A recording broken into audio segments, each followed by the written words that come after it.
Ako po si Isa Cabrehas. Nireklamo ko po ang aking ex-boyfriend na si Marlo Arizala, aka Thunderford, sa pananakit niya po sa akin dahil hindi po ako pumayag na makipagtalik sa kanya. Hinihingi po ako ng tulong para makamit po ang hustisya. Siguradong babaha na naman ang comment section sa una nating kasong ito. Naalala niyo pa ba si Thunderford na kilala uli bilang Marlo Arizala? Balik kay sana siya matapos ireklamo ng pang-abuso ng kanyang ex-girlfriend.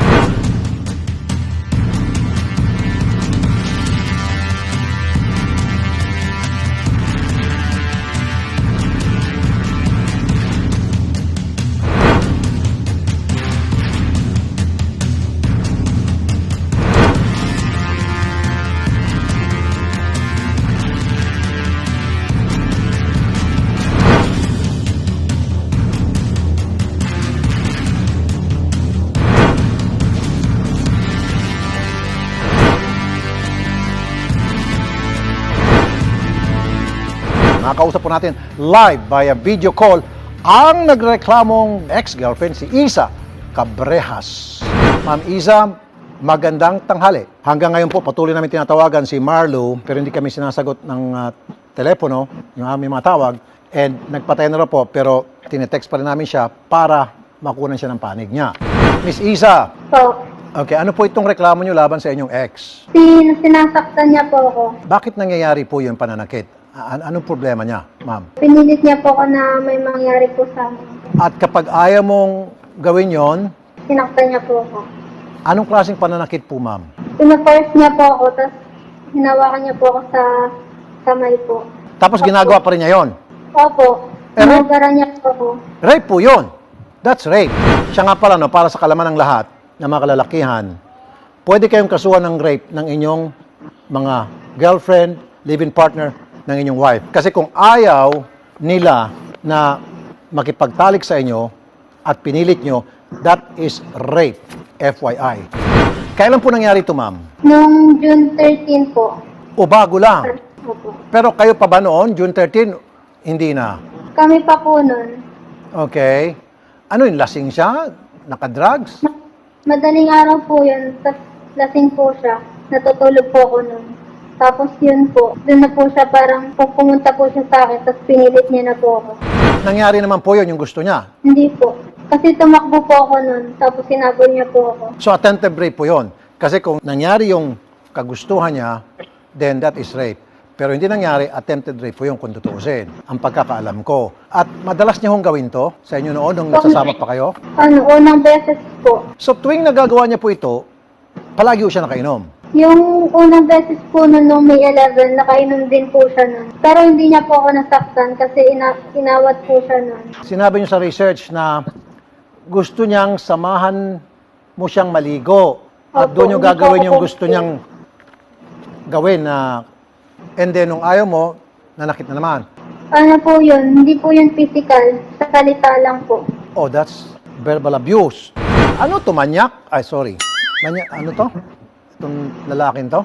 So, every time na hindi na tutupad yung kanyang kamunduhan na isa sa katuparan, it's either physical or verbal abuse ang natatamo mo dito sa lalaking to. Opo. So, tuwing maligo siya, ma'am, gusto niyang kasama ka palagi. Opo. Kasi So- magsabi niya po mag-girlfriend naman daw po kami. Okay lang yon, pero may karapatan kang tumanggi kahit na magkasintahan kayo, kahit na mag-asawa kayo, kung ayaw mong sumabay maligo sa iyong mister o sa iyong boyfriend, live-in partner, karapatan niyo po yun. Pag pinilit ka, edi may kalalagyan siya doon, may kaso siya. Kailan po kayo huling nag-uusap nitong si Marlo, ma'am? Nung Monday po yun, Kailan po kayo nag-break up nitong si Marlo? nung umalis din po ako doon, nalaman po ng parents ko po yung ginawa niya po sa akin. Tapos sabi niya po, tumahimik na lang daw po ako para tumahimik na lang daw din po siya. Gaano na kayo katagal, ma'am, na magkarelasyon bago kayo nag-split? 3 months pa lang po kami. 3 months? Opo. Pero dati na kayo magkasintahan, tapos nagbalikan lang kayo. Opo, nung 2015 po yun. Nagbalikan lang po kami. Ba't mo pa binalikan tong ulupong na to? Kasi okay naman po siya nung unang beses po. Okay naman po. So, mama, sa palagay mo, anong dahilan bakit nagkakaganon itong lalaking to? Kasi sabi niya po, gusto niya na daw po ako mabuntis. Ayaw mo naman kasi hindi ka pa ready. Opo. Ma'am, ganito na lang. Ito pong si Marlo, nakapatay na po yung kanyang cellphone, pero nanonood po siya sa atin. Gusto niyo po magbigay ng mensahe sa kanya, Miss Isa. Opo. Sige po, magsalita kayo. Sana po, huwag niya na po ako baliktarin sa mga tao. Saka magsabi na po siya ng totoo. Kasi, puro kasi nangalingan po yung sinasabi niya. Kaya baliktad niya po ako sa mga tao. Ano po yung binabaliktad ka? Ano yung mga pinagsasabi niya kasinungalingan po sa mga tao? Sabi niya po, ako naman daw po yung may gawa daw po ng mga pasako. Ako daw po yun. Tapos, hindi naman daw po totoo na yung ginawa niya po. Meron po kayong mga medical certificate? Ano po, ma'am? Nagpo-medical po ako dito pero hindi daw po yun pwede kasi malayo po ako. Kailangan daw po dun sa may hospital daw po na malapit sa pinangyarihan. I don't think so. I don't think so. Dapat yung ospital na pupuntahan mo, regardless kung saan lugar yan, dapat tatanggapin ka sa pagpapamedical. Master Sergeant Evangelista, magandang tanghali po, madam. Magandang tanghali po, sir. Ma'am, ito pong si Miss Iza, gusto niya sana magpa-medical, kaya lang tinatabla raw siya ng ospital na pinuntahan niya dahil dapat daw kung saan siya sinaktan, doon siya magpapa-hospital, which I think is BS. So, Apo. kayo na lang pong bahala, ma'am. Yes, Sasamahan- sir. Wala po problema. Papuntahin niyo na lang po dito, sir. Sasamahan na lang namin siya po. Di po ma'am, attempted rape ito. The fact na pinersa niya itong kanyang girlfriend, itong si lalaki, ayaw ni girlfriend, pero mabuti naman hindi nag-succeed siya.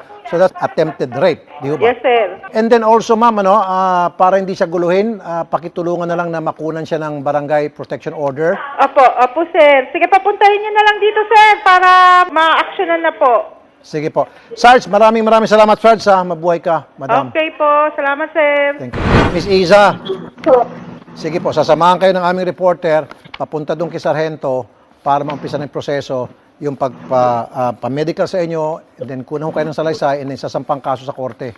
Okay?